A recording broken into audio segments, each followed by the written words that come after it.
You're listening to the Alliant Specialty Podcast, dedicated to insurance and risk management solutions and trends shaping the market today.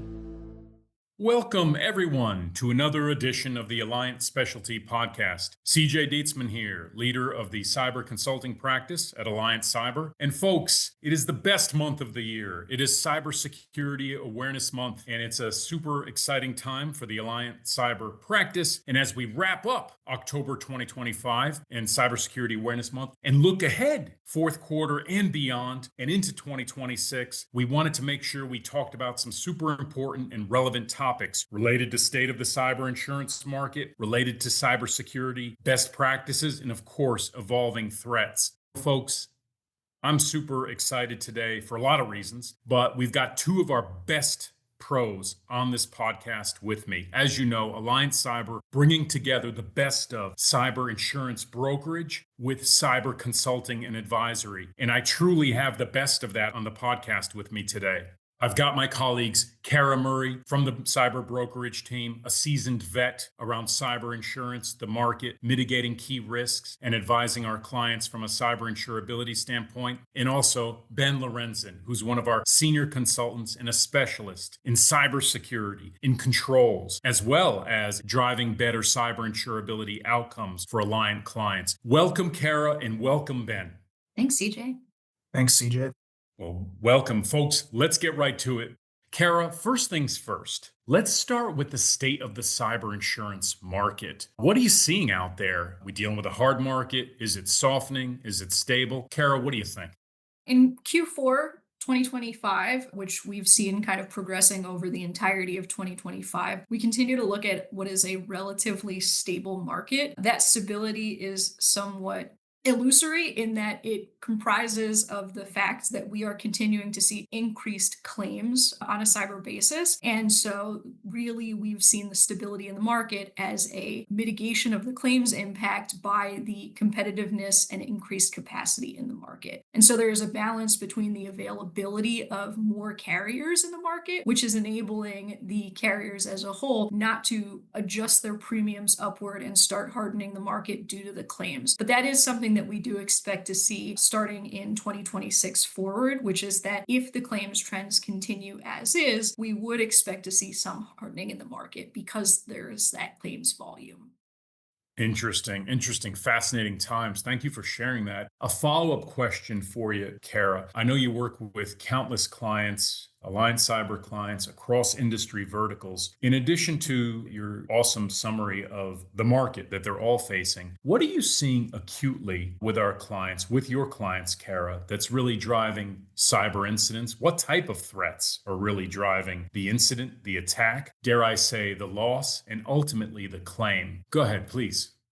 Absolutely. We are continuing to see that the major causes of loss remain consistent year over year. So ransomware continues to be above and beyond kind of the leading cause of loss when it comes to cyber. That's for many reasons, but to some extent, it's the easiest mechanism with which to get money out of an attack. So the ransomware demand comes with a financial benefit for the attackers, and it is very difficult to prevent against ransomware because, like any other compromise of a cyber network, you only need one failure on the part of the organization for the bad guy to win. And so there are many attacks over the course of the day. Most of those are stopped by organizations, but there is always going to be that one failure, which then causes the incident. And the other piece that I would say, along with ransomware that continues to be significant is business email compromise. And so really getting tricked into giving away an organization's credentials, so an individual's credentials or a specific account's credentials, and that compromise leading to the compromise of the network overall.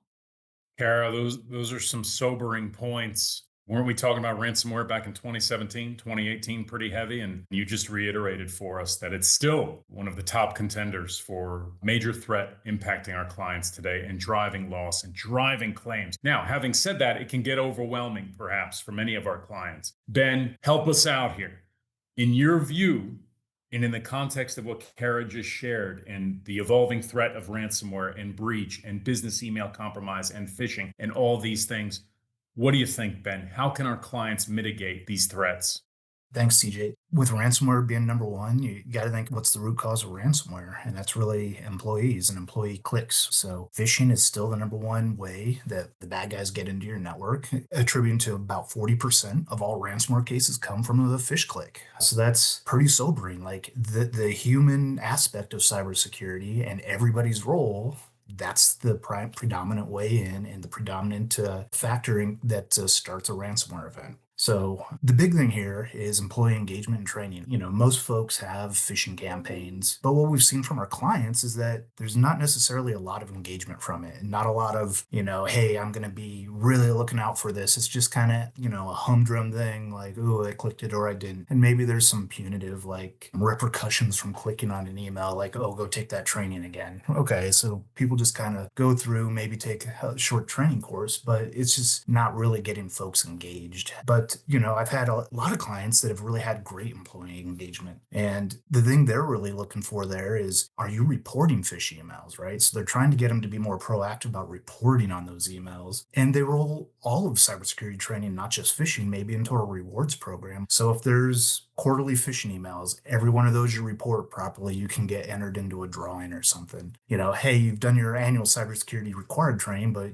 here's some other training that would also be good. Any of these additional trainings, maybe you can also get entered into that drawing. Everyone gets excited about the chance to win something. So these are just like, hey, yeah, I'll knock some of this out. I'll be on the lookout. I want to win that $250 gift card or whatever it is, right? And you tailor the reward size and number of them to the size of your organization. But getting people to be like, that's free money. I want to have that. So I've seen a lot of organizations have had a lot of success driving engagement through kind of a reward type program where there's quarterly rewards and then an even bigger at the end of the year reward for all the folks that have done the stuff on time. Interesting and sort of progressive thoughts there. I like it. It's the old thing, how to win friends and influence people and influence behaviors. And those are some really creative thoughts. Cara, what do you think? Do you agree with what Ben shared? Is there anything you'd add?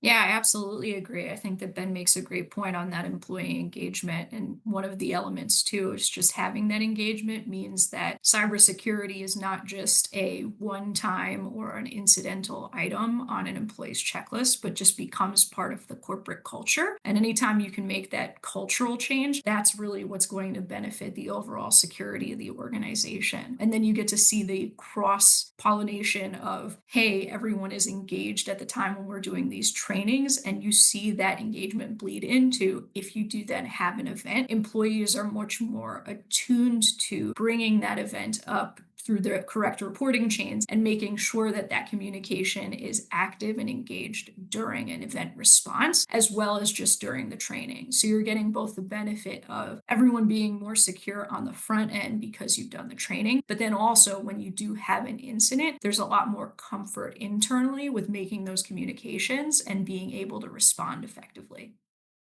Yeah, that's great, Kara. Another aspect of that I've seen work well is the idea of a local security champion.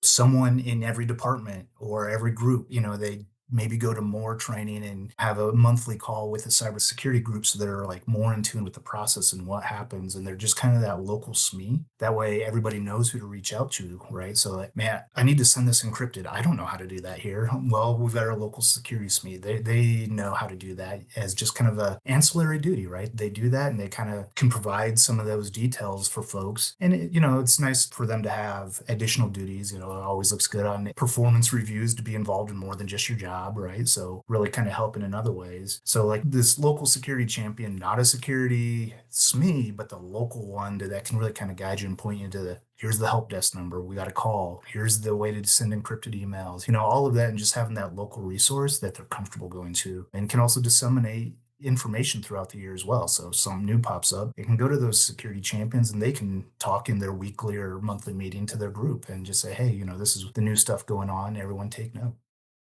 Wow, I love this dialogue, Cara and Ben. We could do this all day, couldn't we? Having said that, time is of the essence, and here we are at the close of Cybersecurity Awareness Month in October. In wrapping up, and perhaps most importantly, into action. Cara and Ben, I'm going to ask you both, and our clients and our audience wants to hear from you. One or two things into action, next steps. What would you recommend, or what would you like to see our audience and our clients do right now In this context of cyber threats, in this context of employee engagement that we spoke of, what are a couple of tangible, tactical things that you would like to see our clients do right now? Or what would you recommend? One or two things. Cara, what do you think?